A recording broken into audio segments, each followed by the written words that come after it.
Hello, everybody. Happy post-Thanksgiving Day holiday, wherever you may be. Hopefully not at an airport today or on the road. We'll get to that in a little bit. I hope you had a great Thanksgiving itself. Peter Greenberg here with you from Cannes in the south of France on the French Riviera, but that's not where I spent Thanksgiving. I spent Thanksgiving in the capital of Turkey Day lovers, Bucharest in Romania. Then moved over to Paris, and of course, why not Paris? Paris, as one person once said, was always a good idea. In fact, take a look at this clip. If that plane leaves the ground and you're not with him, you'll regret it. Maybe not today, maybe not tomorrow, but soon and for the rest of your life. But what about us? We'll always have Paris. Yep, he wasn't kidding. But we'll also have Cannes. That's where I am right now at the legendary, iconic Carlton Hotel, where I first came here with my parents when I was 12 years old. And it was iconic then. It was intimidating then. It was regal, still is. I remember walking up the steps with my mother when I first walked into the hotel. And in those days, the concierge was on the right side as you walked in. And then the check-in desk was around the other corner. And the protocol in those days was that when you got your bill at the end of the hotel stay, you got two bills, one from the concierge and one from the hotel. And as I passed the concierge desk and looked in that direction, my mother grabbed my arm strongly and said, "Don't ask them anything." So that was our experience. But you know what? They've done a tremendous job of restoring this hotel. It's great. Behind me, which used to be the parking lot, they've done a beautiful garden. And of course, at this time of the year, as you can see right over there, they've got the ice skating rink all decked out for Christmas as well. And of course, why am I here? Not for the ice skating rink, and certainly not for Christmas. I'm here because every year we broadcast from the Carlton. Why? Because we're here for the international luxury travel market, probably the largest collection of upscale travel organizations, companies, providers, travel advisors. If you want to know how the other 1% rolls, you come here to find out. And that's what we're doing. And of course, looking at all the trends, some of the interesting trends about this, which are indications of loss of confidence in the American economy, if you will. You know, most luxury travel is sustaining right now. They're getting rates they've never had before. The room rates and airline fare, nothing but higher. But the dynamics of when people are booking are changing. They're not booking 6 or 9 months in advance. They're booking maybe 3 to 4 weeks in advance. And that kind of close-in booking is an indication that people are on the fence and they're worried. We'll be seeing that across the board, and not just in the high-end travel, but in the 3-star hotels and even the 1-star hotels. We're seeing that with first-class tickets versus coach tickets. So as we enter the last stretch of 2025, it'll be interesting to see how we emerge in the January and February and the March period about our travel patterns, how much we're willing to spend basis on what's going on, let's say, with the stock market or the overall confidence in the economy. Obviously, we'll be watching that very carefully. Other things to report. Bottom line is, did you survive the Thanksgiving Day weekend? Right? I'm not talking about dinner with your family relatives, some of whom like Trump, some of whom don't. I'm talking about, did you survive the experience of traveling there and traveling back? Most indications are you did okay. Most indications are you spent a lot more time on the road than you did in the air. And now that you're back, let me share something with you. Now that you're going back to your regular routine, you'll be happy to know that this year and going into next year, U.S. car commuters now spend a record 63 hours a year just stuck in traffic. And that's the most since 1982, when the actual data set was beginning to be tracked. There you go. And what's the worst day for highest share of weekly delays? Might surprise you. Not Monday, it's Thursday. Go figure. Anyway, welcome home if you got home, or almost welcome home if you're still stuck somewhere. But it seemed that everybody survived. What else happened during the Thanksgiving holiday? I had to take note of it. last week. I'm going to take note of it again. U.S. Transportation Secretary Sean Duffy went to the Washington Reagan Airport to record this supposed well-intentioned public service announcement. I'm going to run it in its entirety, and then I have just a few things to say about it. Come fly with me, let's fly away. Air travel is a miracle of American ingenuity. We build airports to launch a golden age of travel across the skies. We respected the dignity of air travel and the men and women who made the dream possible. Flying was a bastion of civility. But today,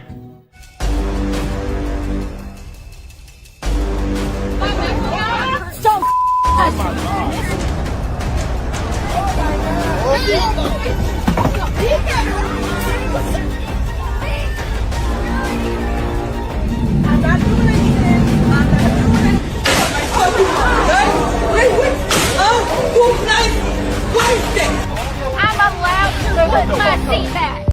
but manners don't stop at the gate. That's right. Manners don't stop at the gate. Things aren't what they used to be. Some would call it the golden age of travel. Let's bring civility and manners back. Ask yourself, are you helping a pregnant woman put her bag in the overhead bin? Are you dressing with respect? Are you keeping control of your children? Are you saying thank you to your flight attendants and your pilots? Are you saying please and thank you in general?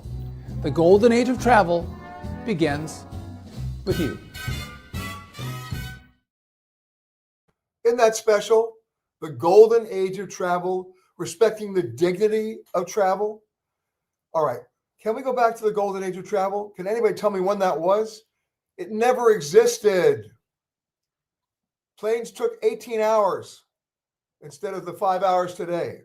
Airline food sucked back then, more or less sucks now. The seats might have been more comfortable back then, but fewer people were traveling. Today, the airlines have crammed so many seats in the back of the plane, I can't understand how anybody can be nice. And remember the comment that he said, are you helping the pregnant woman put the bag in the overhead compartment? He forgot to tell you something. It had nothing to do with her being pregnant. It had nothing to do with her lifting the bag. More often than not, it's because there's no room in the overhead compartment. Why? Because the airlines have shoved so many seats in the back of the planes, there's not enough room for anybody, even if they carried one bag on the plane, to get it up there. That's why everybody wants to board first, to get as much space as they can. I'm a big fan of the idea of not wearing pajamas or slippers or being barefoot. Okay, well, I'm all in favor of that. Don't do it, right? My parents wouldn't let me travel on an airplane unless I was wearing a jacket and tie. And when I was younger, I hate to say it, even a beret. You don't want to see that photo. But it's not about dressing up. Because even if you dress up today, the same circumstances exist that creates the problem in the first place. And that video you saw of all the fights, that's not the golden age of travel. That's the golden age of unregulated alcohol at airports. Oh, by the way, I can tell you the cycle. Planes don't take off on time. They're delayed. People head for the bar. They get tanked. They board the plane drunk. And at 35,000 feet, they act out when they're stuck next to people they don't want to be next to with no space to breathe. I get it. You don't need scientific research to talk about what you do with caged animals. They act and they react. So if you want to talk about the golden age of travel, how about the golden age of respect for passengers? About our own sense of space and our ability to breathe. If you want to go into some bathrooms on a Boeing 737 MAX, it's physically impossible for you to wash your hands in the sink with two hands at the same time. It's like the old Henny Youngman joke that you had to leave the bathroom in order to change your mind. So let's go back. And by the way, I haven't even started on airports. So about the dress code, I got that. About everything else, I'm sorry, Secretary Duffy, you have your own self-inflicted wounds to deal with that you've inflicted then on us. Not just you, not just the airlines, the airports, right? I mean, think of the process of travel. From the moment we make a reservation to the time we struggle to get home with our bags on the same flight that we're on, there are about 47 separate points of abuse waiting for us. So how do we define a successful flight in this new golden age of travel? By how much we can mitigate the abuse.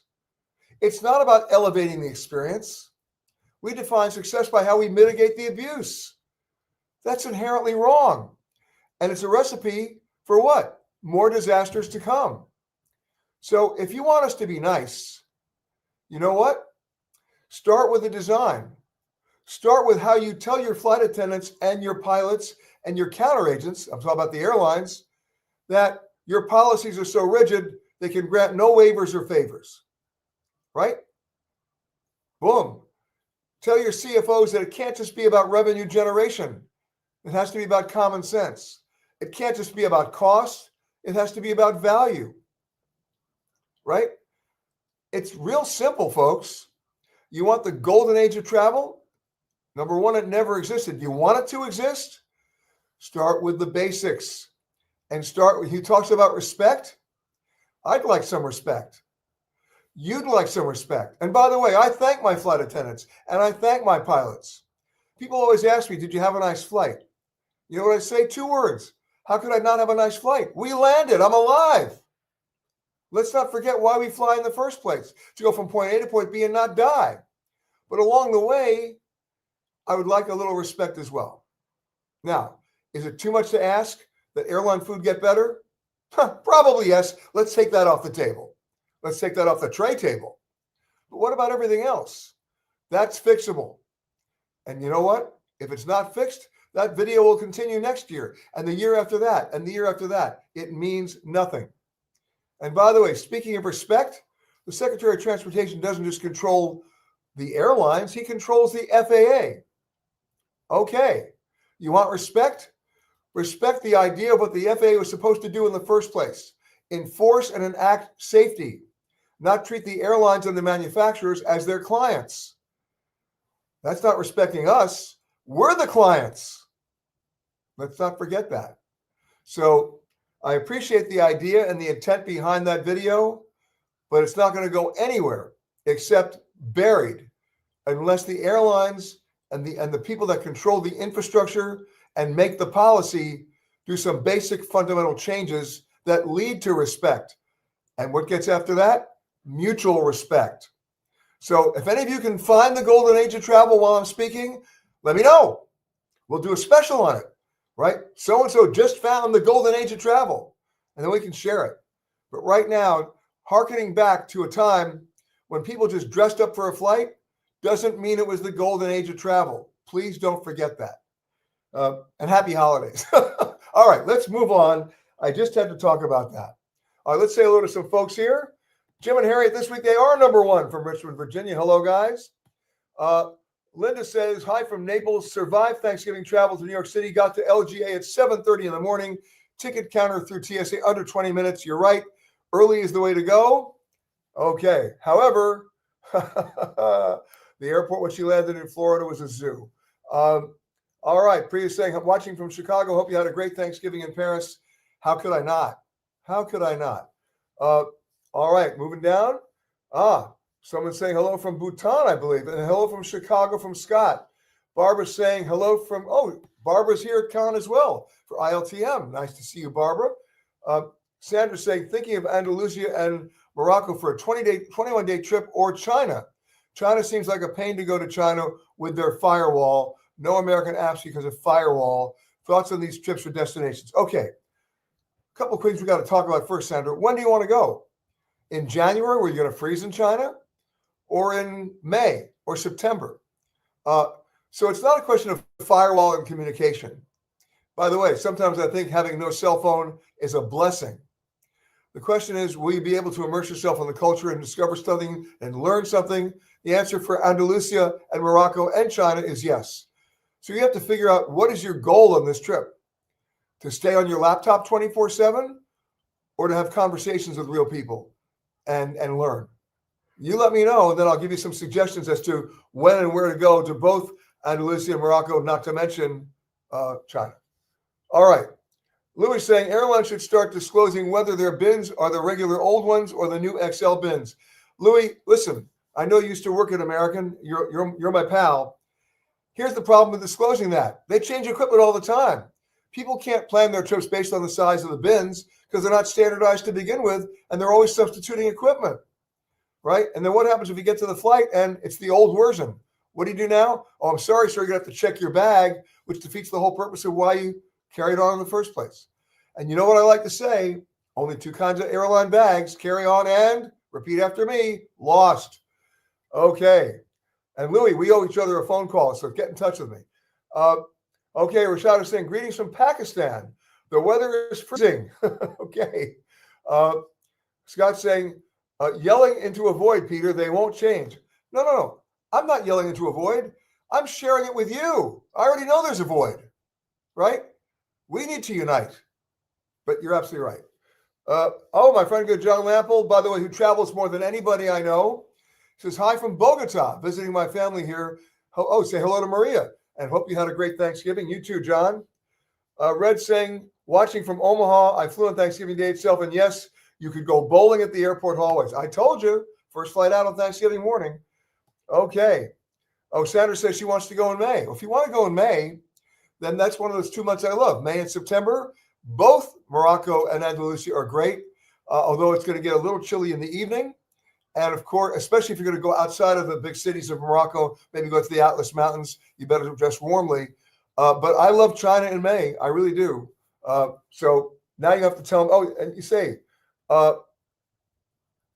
she's still complaining about the paywall. All right. You know what? We go back to the days where they wanted to charge you for internet and hotels, and they're actually sometimes charging by the minute. It's amazing when they charge by the minute how you didn't have to call your friends every 5 seconds. It's amazing when they were charging by the minute that you didn't have to check on your sports teams every 10 minutes. So you know what? You want to go to the golden age of travel? There's a golden age of travel idea. Stow the cell phone and talk to somebody. Then becomes the golden age of conversation. Think about that. All right. Thinking about that, about conversation, let me have a conversation with you about this. Our new show, Hidden Alabama, is airing right now. Check PBS listings as well as Amazon and Apple TV. Here's a clip. Get ready to discover the unknown dimensions of a U.S. state.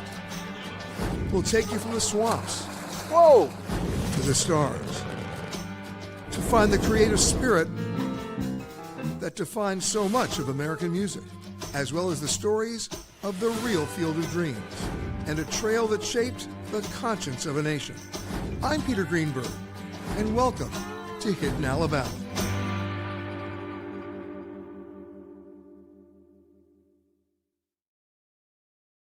And we're on a roll. That premieres on Amazon on December 5th.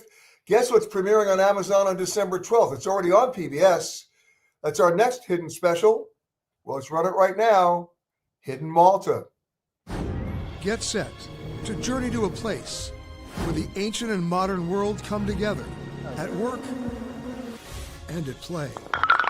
3 small islands where enduring history is built, sung, and lived, and where that history is strong and runs deep, and all of it waiting to be revealed.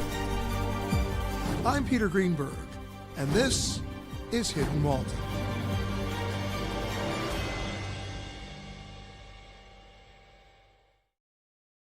And finally, we're going for the trifecta, premiering next month. Guess what? It's Hidden Hong Kong. People may think they know this pivotal location in Asia with its nonstop energy, but I'm going to show you the Hong Kong you never knew existed, where the ancient and modern worlds often collide and coexist. A place that moves at its own rhythm and makes you think about the bigger picture. A small destination where we'll go beyond the stereotypes and find more than a few surprises, all waiting to be discovered. I'm Peter Greenberg, and this is Hidden Hong Kong, coming soon on PBS. There you got it. We got the triple play. We got Malta. We got Alabama. We got Hong Kong. And of course, coming after that, no teaser for that today, but I'll just tell you in March, Hidden Egypt, get ready. That one is a big, big show. Let's say hello to a few more people here. My old pal John McDermott from Newsweek saying hi, and he's also a fellow UW alum. Hello, John. Of course, I have news to report. Wisconsin at least was consistent this year. They lost almost all their games, including the one 2 days ago against the University of Minnesota to end their miserable season. Come on, Badgers. That's all I'm going to say. Don't get me started. Not a good year for the Badgers. For the second year in a row, not bowl eligible unless you talk about a toilet bowl. But that's another story. Okay. All right. Oh, and Jim and Harry say, we left D.C. Saturday morning. It took 3.5 hours to get back home to Richmond.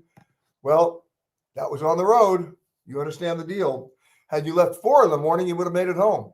But that's what's going on with more people on the road because they were so worried during the government shutdown that their flights might not happen. They said, we're still going to go, but we're going to drive. There's your answer. All right. A couple of other things. We talked about this a couple of weeks ago about Real ID, right? It was tried to be done back in 2015. It was the can that got kicked down the road and kicked down the road, kicked down the road. This year, you had to have it. It's that gold star in the upper right-hand corner of your driver's license that tells security officers at the TSA you really are who you say you are, and that constitutes your ability to get through the security checkpoint. Now, if you don't have a Real ID on your driver's license, 2 other forms of ID will suffice. If you have a global entry card from Customs and Border Protection, that serves as it, as does a regular valid U.S. passport. But let's say you don't have it at all. Well, only about 8% of the population that travels still doesn't have it. Can you still go through the security checkpoint without it? You can. A couple of weeks ago, we were told that the TSA was about to consider charging an $18 fee for taking you out of line and doing a longer processing before they let you get on the plane. Well, now they've just announced that as of February 1st, that fee is going up to $45. Do yourself a favor. Go down to the DMV, get the thing on your license plate, get that star. Or if you've got a passport or global entry card, you don't have to have any on your driver's license, okay? But just know that fee is going up February 1 to $45. Speaking of passports, this has been making the rounds on the internet. It's about a Chinese passenger who was stopped in Korea and denied boarding on a plane because apparently his kid got a hold of his passport. Zoom in on that if you can. Got a hold of his passport and did this. Drew all over it. Guy couldn't get on the plane. Well, you know what? We did a little research. This photo goes back to 2014. It's about 11 years old. It was a phony then. This is pre-AI, and it's a phony now, but it reminds you about how you have to have a clean passport because the story is not phony in terms of the ability for authorities to deny you entry if you have a torn page on your passport or an ink smudge. So keep your passport away from liquids and water. I mean, of any kind.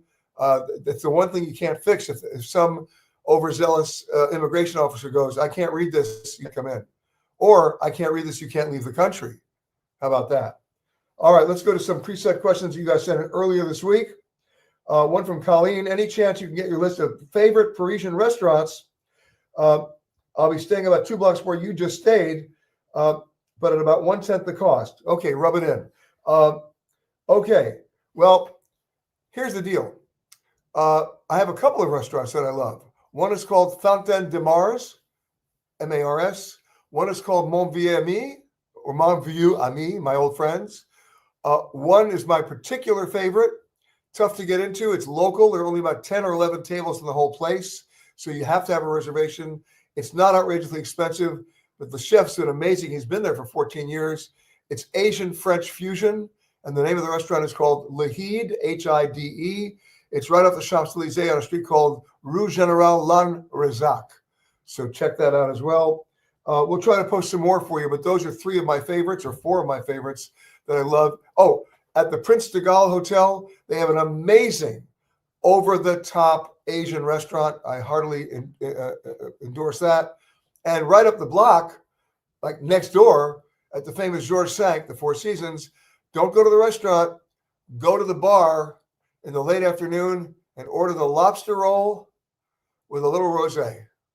You cannot beat that. Okay? Just thought I'd say that. Okay. Alexander says, and I think I have a problem with this.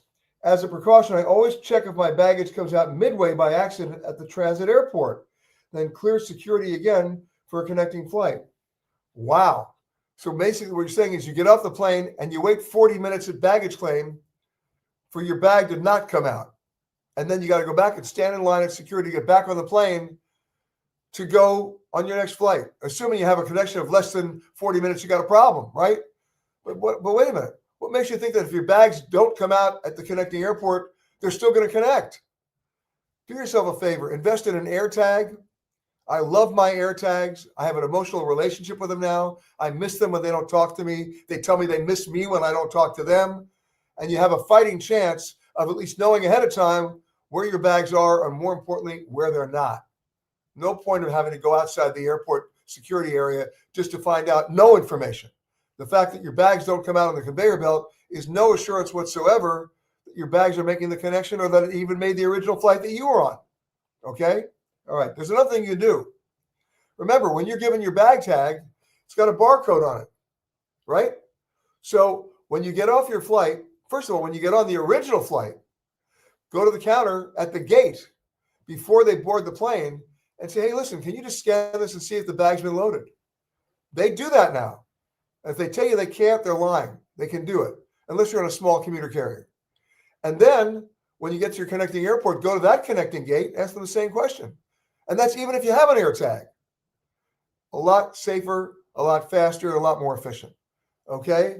All right, here's one from, I don't know who, says, about how much of a discount on average do you see for December 2nd travel offers?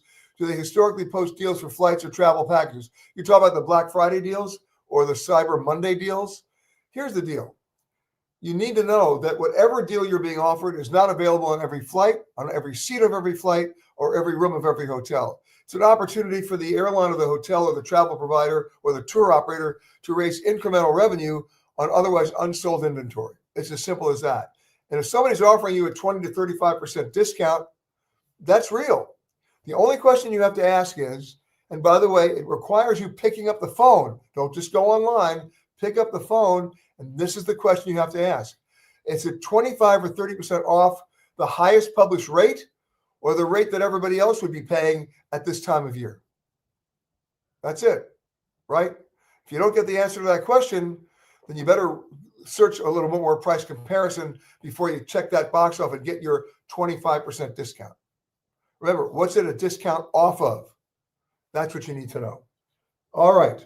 All right. Oh, let me scroll down just more. Oh, here we go. Hold on a second. One more thing. Of course, we're going to be here for the rest of this week reporting at the ILTM. At the end of the week, we're going to a very special location. And when I say special location, most of you have never heard of it. I'll give you a hint. The President of the United States admitted he'd never heard of it in a recent speech, which certainly angered the head leaders of that country. But we'll be there starting next week. And that's where we're going to do Global Travel Update from. It's going to be a real surprise, serious real surprise. I guarantee you most of you have never heard of this country, let alone this destination. So check in for that. Let's do the photo of the week while we got it. And 3 cheers go out to Kaylee Powers. Look at this shot.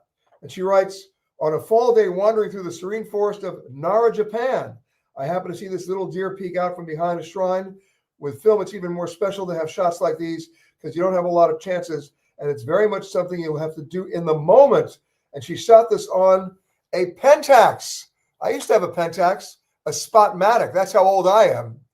All right. I think I still have mine.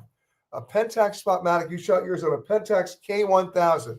Congratulations on that. If you think you have a photo that qualifies as the photo of the week, no problem. You know where to go. Send it to us at photocontest@petergreenberg.com. And if we like it, guess what? It goes right up there next to Kaylee's. So we appreciate that. Okay. Let me just scroll down one more second. That's right. There we go, Kaylee. Congratulations again to you. Sandra's already guessing, am I going to Andorra? I am not. Any more guesses? I'll give you a hint. It's about, with connections, about 19 hours from here. 19 hours from the airport in Nice, if that gives you any help. Okay? If anybody guesses during the week, let me know. I'll let you know if you're right. But we're looking forward to it. And most of you down there who don't know it, 99% of you have never been there. I can say that with assurance. And by the way, that 99% includes me. It's my first time going. So we'll see you next week on that. In the meantime, I kiss everybody goodbye from Cannes. I want to thank Anthony Protis for doing the boards here in France. Going to head down to the ice skating rink. No, I'm not going to ice skate. I believe in orthopedic surgery only when necessary. But I hope you have a great post-Thanksgiving holiday. Remember, this is the week that starts the dead week if you're looking for great airfare deals. And the second dead week is the week right after January 1st when they're recovering from New Year's Eve. But we'll see you in about a week from a very remote location that is going to be new to me and new to you somewhere around the world. Thank you, everybody, for watching. And again, if anybody can find the golden age of travel, let me know. It'll be the best scavenger hunt in the world. In the meantime, let's live our own golden age of travel. And the only thing that came out of that PSA that I liked was be nice. I agree. But I also believe in being direct. So if you want it to be the golden age of travel, clean up your act, guys. Show us some respect. And I'll see you next week.